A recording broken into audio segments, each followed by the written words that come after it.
네, 먼저 질문 5 우리 함께 읽고 답을 함께 읽도록 하겠습니다. 시작. 하나님 한 분 외에 다른 하나님이 계십니까? 오직 한 분이시며 살아계시고 참되신 하나님만 계십니다. 하나님의 신격에는 몇 위가 계십니까? 하나님의 신격에는 성부와 성자와 성령, 즉 삼위가 계십니다. 삼위는 본질이 동일하고 능력과 영광이 동일한 하나의 하나님이십니다. 네, 웨스트민스터 소요리 문답 5문에서 6문 삼위일체 하나님에 대한 부분들을 우리가 함께 나누도록 하겠습니다. 우리가 하나님을 알 수 있는 길은 없죠. 우리는 피조물이기 때문에 창조주에 대해서 알 수 있는 길은 없습니다. 우리 인간 존재 자체가 경험되어진 것들, 감각적으로 경험되어지는 것만 이해하게 되고 받아들여지게 되죠. 하나님은 우리의 감각으로 만져지고 또는 보여지고 냄새를 느끼고 이런 우리의 감각들 있지 않습니까? 이것을 초월하고 계시기 때문에 우리의 감각을 또는 이성을 초월하고 계시기 때문에 하나님을 알 수 있는 길은 사실은 없습니다. 사람들은 하나님을 알려고 이제 노력을 하죠. 하나님에 대해서 이런저런 이야기를 하는데 사실은 대부분의 하나님에 대한 이야기들이 자기가 생각하는, 자기가 만든 하나님을 하나님이라고 믿고 있는 것입니다. 기독교인이 되었음에도 불구하고 어떤 분들은 하나님에 대한 바르지 아니한 인식 때문에 그런 어떤 믿음 때문에 그의 삶 자체도 왜곡된 삶을 사는 경우가 굉장히 많이 있거든요. 하나님을 바르게 알면 하나님을 바르게 경배하고 순종하는 삶을 살 텐데 내가 생각하는 하나님 또는 어떤 분이 어떤 신앙 좋은 분이 얘기해 준 어떤 하나님에 대해서 인식을 하다 보면 그 하나님이 자기가 믿는 진짜 하나님이라고 착각을 하면서 그 하나님께 예배도 하고 또 섬김도 하고 그렇게 하는 것입니다. 모두 다 잘못된 것이죠. 전에 이제 그 대학교 때 봤던 책 중에 하나가 그런 것이 있었는데 그 유물론에 대한 책이었는데 이제 그 첫 장이 그림이 있습니다. 그 그림이 뭐냐면 이제 하나님에 대해서 이제 그리는 거예요. 근데 사람들마다 하나님에 대해서 그리는 게 다 틀립니다. 자기가 생각한 하나님을 그리는 거죠. 마치 그런 것처럼 우리가 생각하는 그 하나님이 사실은 잘못된 경우가 굉장히 많이 있습니다. 하나님을 알 수 있는 유일한 길은 무엇인가? 하나님께서 우리에게 가르쳐 주셔야만 알 수 있죠. 그 가르쳐 주신 것을 계시라고 말합니다. 계시. 하나님께서 계시 주신 것만 알 수 있는데 하나님께서 이 말씀 계시를 통하여 이 성경 계시를 통하여 하나님에 대해서 알려주십니다.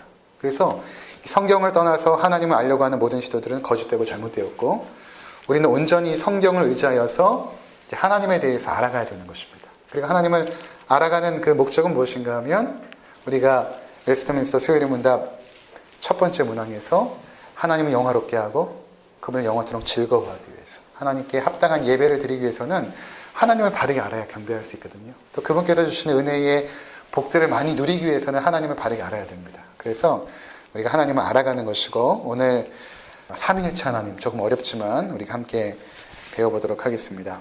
먼저 오문에 보면 하나님 한 분 외에 다른 하나님이 계십니까? 오직 한 분이시며 살아계시고 참되신 하나님만 계십니다.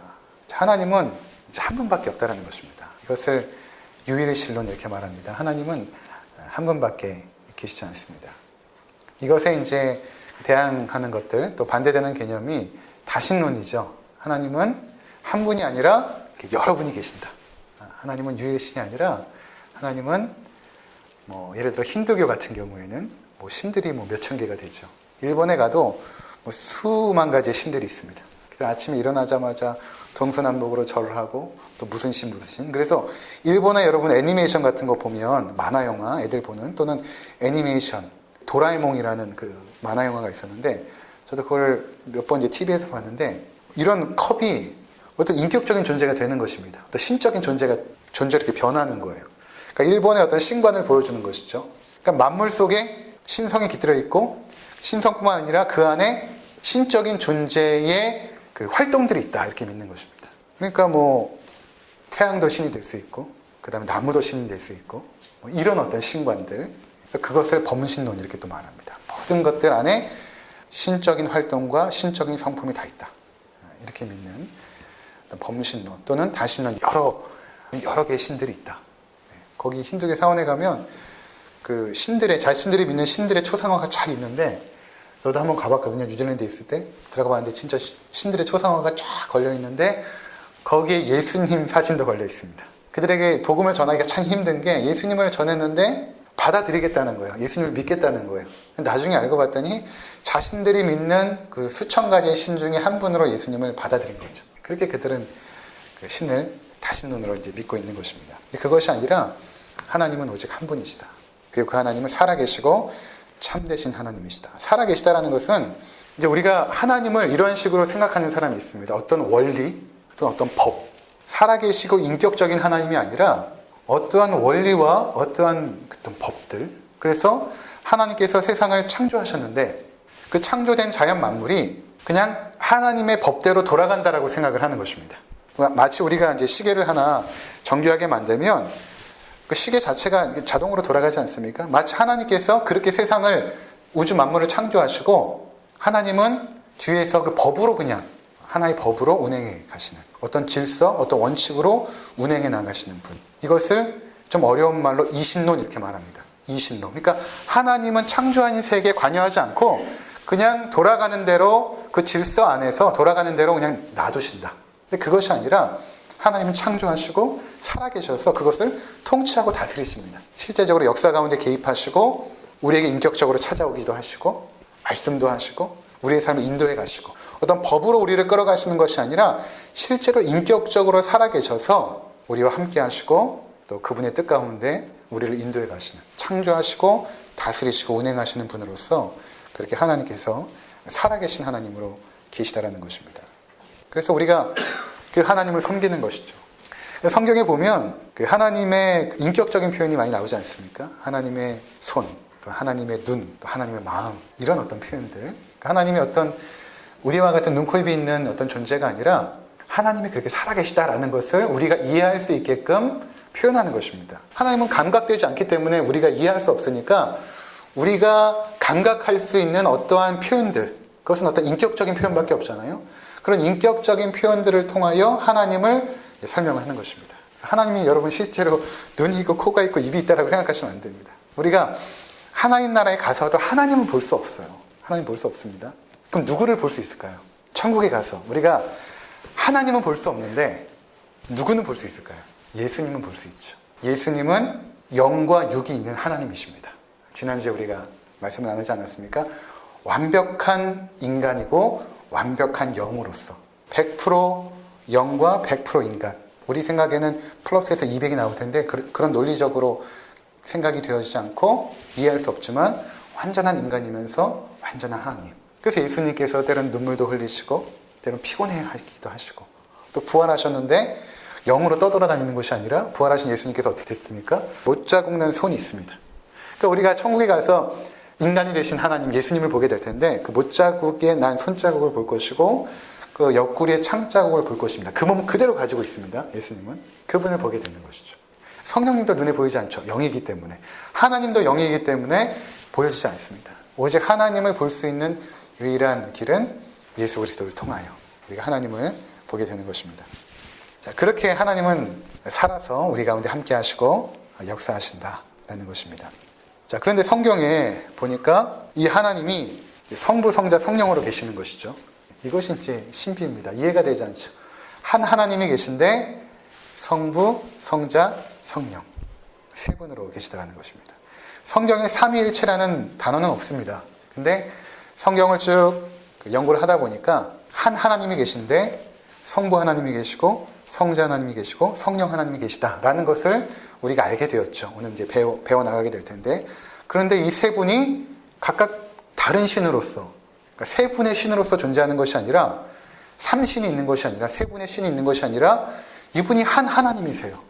성부 하나님이 계신데 성부 하나님으로부터 성자 예수님이 나오십니다. 그리고 성자 예수님이 성부 하나님께 기도하여 성령 하나님께서 오셨습니다. 그래서 성부 하나님과 성자 하나님과 성령 하나님은 같지 않습니다. 각각 달라요. 사역도 다르고 각각의 인격도 다릅니다. 각각의 인격체시거든요. 성령이라고 해서 성령님이 어떤 능력이거나 힘이 아니라 성령 하나님도 인격을 가지고 계세요. 근데 그 세 분의 하나님이 인격, 이게 이제 삼위라는 뜻입니다. 위가 person, 인격인데 세 분의 인격을 가지고 계신데 이 세 분의 하나님이 한 하나님이라는 것입니다. 굉장히 놀라운 신비죠. 자, 그래서 마태복음 28장 19절 우리 한번 찾아보도록 하겠습니다. 마태복음. 그러므로 너희는 가서 모든 민족을 제자로 삼아 아버지와 아들과 성령의 이름으로 세례를 베풀고, 예수님께서 그의 제자들에게 마지막에 당부하신 내용, 아버지, 성부, 아들, 성자, 그리고 성령 하나님의 이름으로 세례를 베풀라. 동격으로 지금 동등한 분으로 표현을 하고 있습니다. 창세기에도 보면 하나님께서 우리 인간을 창조하실 때 이런 표현을 쓰시거든요. 우리 한번 찾아볼까요? 창세기 1장 26절. 하나님 이르시되 우리의 형상을 따라 우리의 모양대로 우리가 사람을 만들고 그들로 바다의 물고기와 하늘의 새와 가축과 온 땅과 땅에 기는 모든 것을 다스리게 하자 하시오. 자, 지금 하나님이 여기 보니까 하나님 이르시되, 이게 지금 온 우주 만물이 창조되기 전 사건이거든요.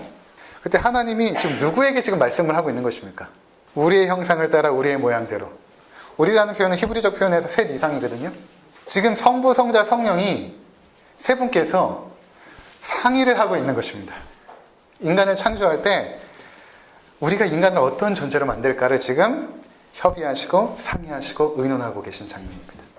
우리가 우리의 형상을 따라 사람을 만들자. 나중에 그 아담과 하와가 죄를 짓게 되죠. 짓고 나서 또 이렇게 말씀하십니다. 창세기 3장 22절 한번 보시기 바랍니다. 창세기 3장 22절. 여호와 하나님이 이르시되 보라, 이 사람이 선악을 아는 일에 우리 중 하나같이 되었으니 그가 그의 손을 들어 생명나무 열매도 따먹고 영생할까 하노라. 우리 중 하나와 같이 되었다.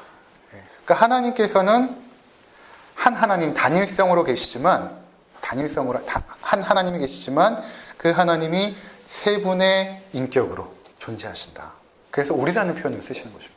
이미 창세기부터 이런 삼위일체에 대한 진리가 이미 창세기 1장에서부터 지금 등장하고 있다는 것입니다.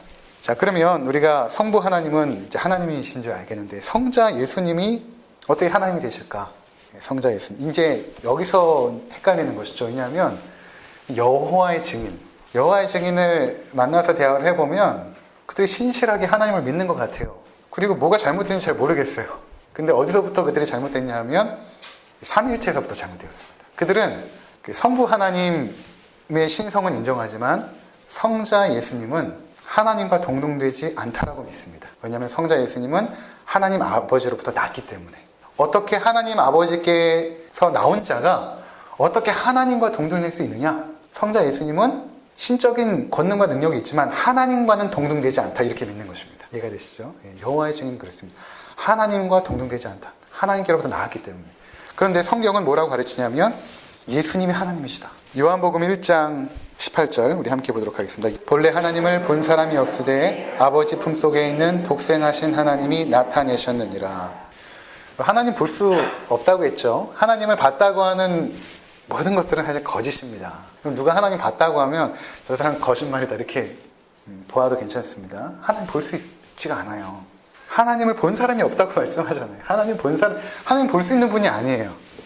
볼 수 있지 않습니다. 그런데 그 볼 수 없는 그 하나님이 우리 가운데 보여지는, 만져지고 느껴지고 대화도 되고 손도 잡을 수 있고 하는 하나님으로 오셨는데, 그분이 누구인가? 예수 그리스도라는 것입니다. 아버지 품속에 있는 독생하신 하나님, 아버지 품속에 있는 독생하신 하나님이 오셨다. 그러니까 예수님은 곧 하나님이시다. 하나님이 오신 것이다. 그렇게 말씀하고 있다는 것입니다. 요한복음 1장 1절과 2절, 3절. 요한복음 1장 1절부터 3절까지 함께 읽겠습니다. 시작. 태초에 말씀이 계시니라. 이 말씀이 하나님과 함께 계셨으니 이 말씀은 곧 하나님이시라. 그가 태초에 하나님과 함께 계셨고 만물이 그로 말미암아 지은 바 되었으니 지은 것이 하나도 그가 없이는 된 것이 없느니라. 태초의 말씀, 로고스란 단어인데 예수님을 말하는 것입니다. 말씀이신 예수 그리스도. 그분이 하나님과 함께 계셨다. 이미 창세 전에, 온 우주 만물이 창조되기 전에 하나님과 함께 계셨다. 하나님으로서. 그래서 만물이 창조될 때에 예수 그리스도께서 그 창조 행위에 동참하셨다. 그래서 3절에 만물이 그로 말미암아 지은 바 되었으니 지은 것이 하나도 그가 없이는 된 것. 예수 그리스도께서 온 우주 만물을 창조하실 때 그분의 능력과 권능으로 창조하셨다는 것입니다. 그런 창조주가 어떻게 하나님이 아닐 수 있겠습니까? 이것은 굉장히 우리에게 큰 도전을 주거든요. 왜냐하면 점점 시대가 예수님의 하나님 되심을 부인하는 시대로 가고 있습니다. 역사적 예수해가지고 여러분 그런 흐름들이 있습니다. 지금 예수는 실제로 역사 가운데 있었지만 그분은 하나님이 아니다. 그냥 인간 예수일 뿐이다. 근데 잘못된 것입니다. 예수님은 하나님이십니다. 이사야 9장 6절에서 7절. 이는 한 아기가 우리에게 낳고 한 아들을 우리에게 주신 바 되었는데 그의 어깨에는 정사를 메었고 그의 이름은 기묘자라 모사라 전능하신 하나님이라 영존하신 아버지라 평강의 왕이라 할 것임이라. 그 정사와 평강의 더함이 무궁하며 또 다윗의 왕자와 그의 나라에 군림하여 그 나라를 굳게 세우고 지금 이후로 영원히 공의로 그것을 보존하실 것이라. 만군의 여호와 열심히 이를 이루시리라. 지금 이사야를 통하여 오실 예수 그리스도를 예언하는 장면인데 놀랍습니다. 우리에게 한 아기를 주실 것이다. 한 아기를 주실 것이다. 하나님이 한 아기로 이 땅에 오실 것이다. 근데 그의 어깨에 정사를 메었고 이름은 기묘자라 모사라 전능하신 하나님이라.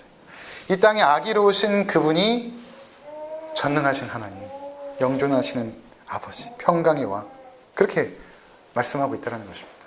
이게 굉장히 놀라운 고백 아닙니까? 그래서 예수님께서 십자가를 지시고 죽으시죠. 그랬더니 대부분의 예수님을 따랐던 제자들이 다 도망갑니다. 그들이 그 전까지는 예수님에 대한 어떤 한 줄기 희망이 있었어요. 예수님이 메시아다라는. 근데 그들이 기대했던 메시아는 그 당시에 로마의 압제로부터 자신을 해방시킬 정치적인 메시아로만 생각을 했던 것이죠.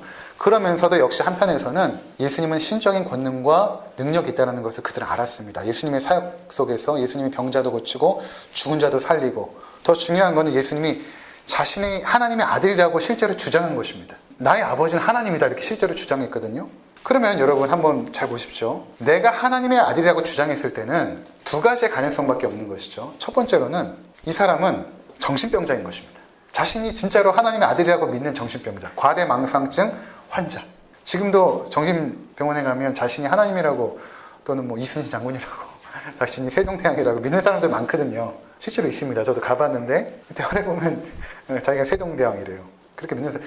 그러니까 실제로 예수님께서 인간으로서 자신이 하나님이라고 주장했을 때는 과대망상증 환자의 가능성이 있고 첫 번째. 두 번째는 뭐냐면 진짜 하나님인 것입니다. 이 두 가지 가능성밖에 없어요.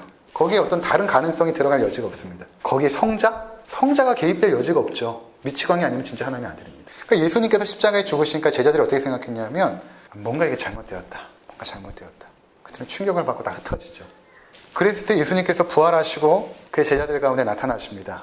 근데 그 자리에 도마라는 제자가 없었어요. 도마는 굉장히 분석적이고 이성적이고 과학적인 사고를 하는 제자 중에 한 명입니다. 내가 믿지 못하겠다. 내가 부활하신 예수의 그 못자국난 손에 손가락을 집어넣고 창자국난 옆구리에 내 손가락을 집어넣지 않고서는 나는 믿지 못하겠다. 도마가 말합니다. 근데 이제 그 다음에 도마와 함께 제자들이 있을 때 예수님께서 오십니다.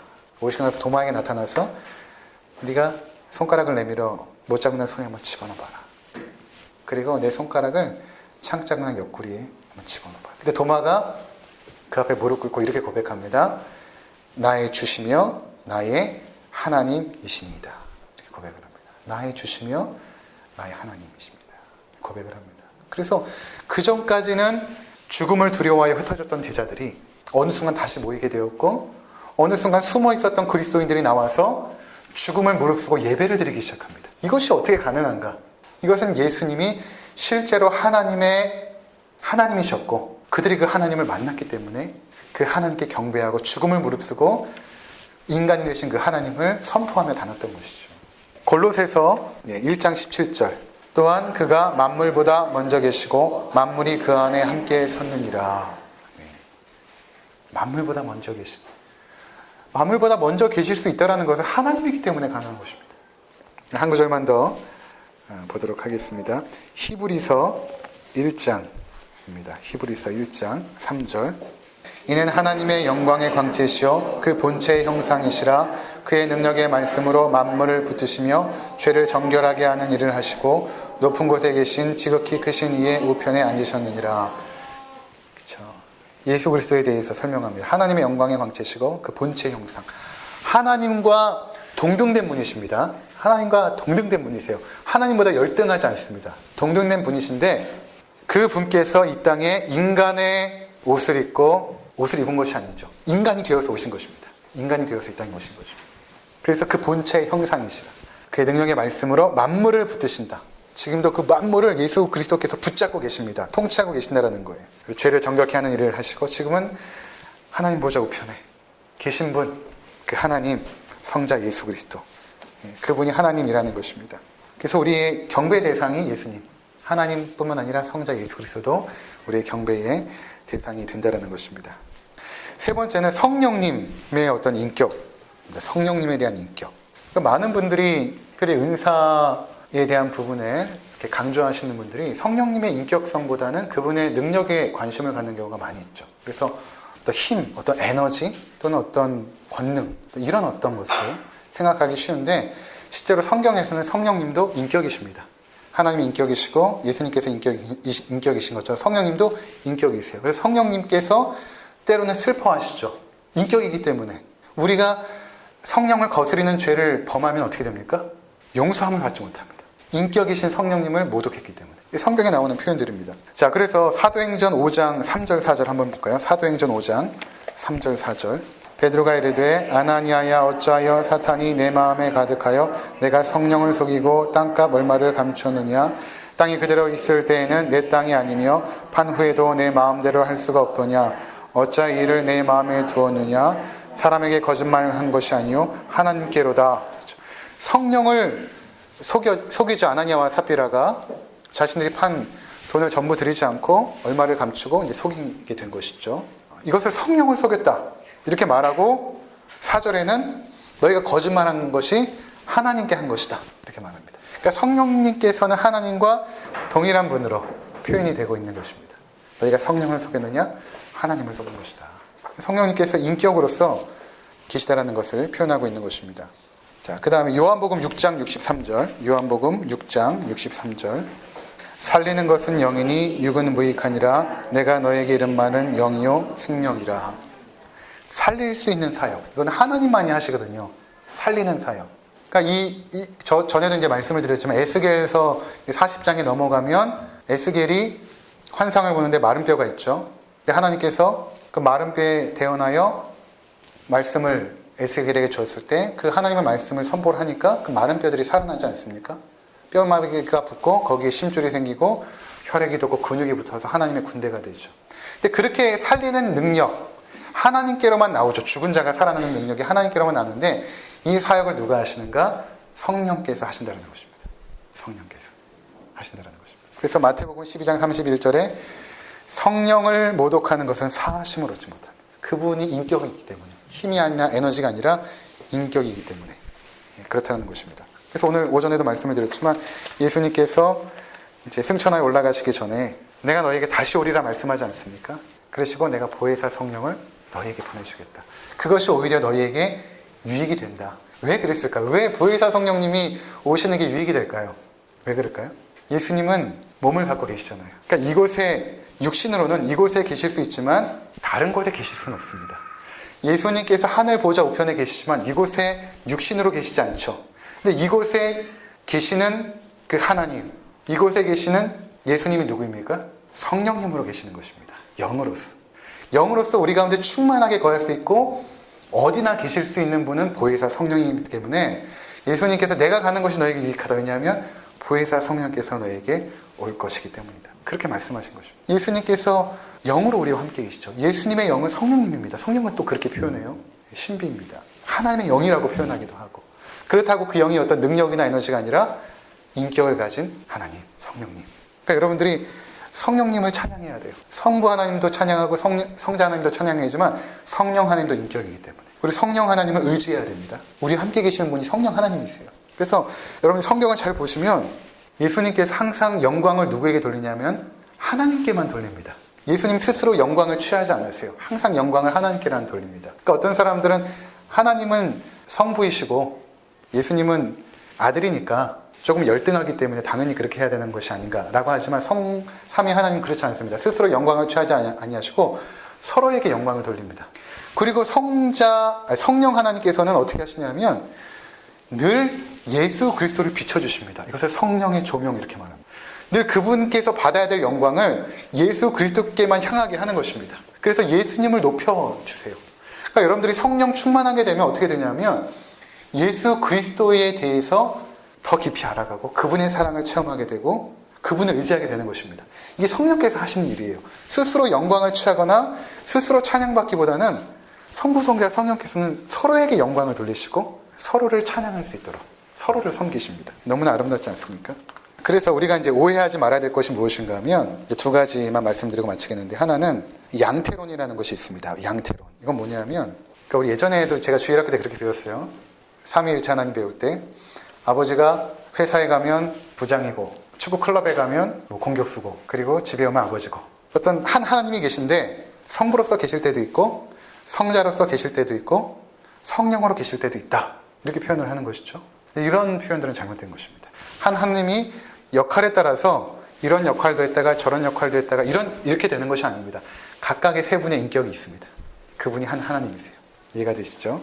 이것이 양태론이라는 것입니다. 잘못된 삼위일체에 대한 내용이고, 또 하나는 무엇인가 하면 군주론이 있습니다. 이 군주론은 뭐냐면 성부 하나님이 이제 군주가 되시고 그 다음에 성자와 성령은 그보다는 열등하다라는 것입니다. 성부 하나님이 군주가 되시고 모든 것들을 주장하시고 성자와 성령은 그것에 비해 열등한, 그래서 순종해야 되는 종속된 존재. 근데 이 양태론과 군주론 다 틀린 것은, 첫 번째로 양태론이 틀린 것은 오늘 아침에도 언급이 되었지만 예수님께서 세례를 받고 올라오실 때에 성령께서 등장하시죠. 그리고 하늘로부터 하나님의 음성이 실제로 들렸습니다. 이는 내 사랑하는 자요 내 기뻐하는 자라. 성삼위 하나님께서 함께 등장을 하시거든요. 그러니까 한 하나님이 이런저런 역할을 할 수 없다는 것입니다. 세 분의 하나님이 함께 등장하셨다는 것입니다. 그다음 군주론도 잘못되는 것이 빌립보서 2장 6절에 그는 근본 하나님과 본체시나, 하나님의 본체시나 하나님과 동등되었다라는 것입니다. 하나님의 본체시나 하나님과 동등됨을 취할 것으로 여기지 아니하셨다. 하나님과 동등한 분이셨다. 근데 그분께서 자기를 낮추시고 종의 형체를 입으신 것이 바로 예수 그리스도다, 이렇게 말씀하고 있다는 것입니다. 자, 그래서 우리가 이 삼위일체 하나님 굉장히 신비죠. 전에도 말씀드린 것처럼 이 신비는 우리를 어떻게 그런 것이 있을 수 있어, 이쪽으로 우리를 이끄는 것이 아니라 정말 하나님 우리가 이해하지 못하는 경이로우신 분이죠 라고 경배의 자리로 우리를 인도하는 것입니다. 인간이 이해할 수 있는 모든 것들은 인간에게서 나왔기 때문에 그런 것입니다. 여러분, 다른 모든 종교를 보십시오. 다 우리가 이해할 수 있어요. 거기에 있는 내용들. 왜냐하면 사람이 만들었기 때문에 이해가 되는 것입니다. 근데 하나님은 사람의 감각과 이성을 초월하기 때문에 신적인 지식이 우리에게 계시로 내려왔을 때는 이해할 수 없죠. 아무리 쉽게 하나님께서 인격적인 표현으로 우리에게 성경을 통하여 가르쳐주지만 그렇다고 다 이해되는 것은 아닙니다. 그 중에 하나가 바로 삼위일체입니다. 전혀 이해할 수가 없죠. 하나님 나라 가서도 과연 이해할 수 있을까라는 의문이 있는데, 그때는 조금 더 우리의 어떤 생각의 지평이 열릴 것입니다. 하나님을 좀 더 분명하게 선명하게 알게 되겠지만 이 땅에서는 우리의 제한된 이성과 감각으로는 이 삼위일체가 이해가 되어지지 않습니다. 하지만 우린 그것을 받아들이고 믿고 그 삼위 하나님을 경외하는 것입니다. 그래서 여러분들이 성부 하나님, 성자 예수님, 그리고 성령 하나님을 더욱더 예비하시고 경배하시고 순종하는 삶을 살아드리기를 주의 이름으로 축원을 드립니다. 기도하시겠습니다.